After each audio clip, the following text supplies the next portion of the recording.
بسم اللہ الرحمن الرحیم۔ محمد کی محبت دین حق کی شرط اول ہے، اسی میں ہو اگر خامی تو سب کچھ نامکمل ہے۔ رزق میں وسعت لانے کا طریقہ۔ حضرت علی رضی اللہ تعالی عنہ سے مروی ہے، نبی کریم صلی اللہ علیہ وآلہ وسلم نے فرمایا، جو شخص یہ چاہے کہ اس کی عمر دراز کی جائے اور رزق میں وسعت پیدا کی جائے اور اس سے بری موت کو دور کر دیا جائے، تو اسے چاہیے کہ اللہ تعالیٰ سے ڈرے، تقوی اختیار کرے اور چاہیے کہ صلہ رحمی کا عادی بن جائے۔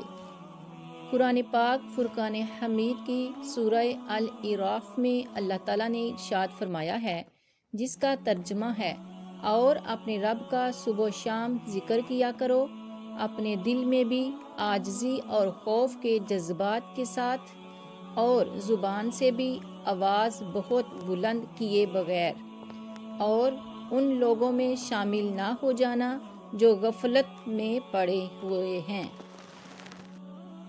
اعوذ باللہ من الشیطان الرجیم، بسم اللہ الرحمن الرحیم۔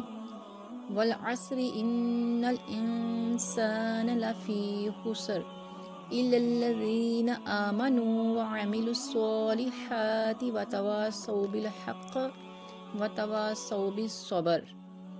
وقت عصر کی قسم، جب دن بھر چمکنے والا سورج خود ڈوبنے کا منظر پیش کرتا ہے، بے شک انسان خسارے میں ہے کہ وہ عمر عزیز گنوا رہا ہے، سوائے ان لوگوں کے جو ایمان لے آئے اور نیک عمل کرتے رہے اور معاشرے میں ایک دوسرے کو حق کی تلقین کرتے رہے اور تبلیغ حق کے نیچے پیش آمد مصائب آرام میں باہم صبر کی تاکید کرتے رہے۔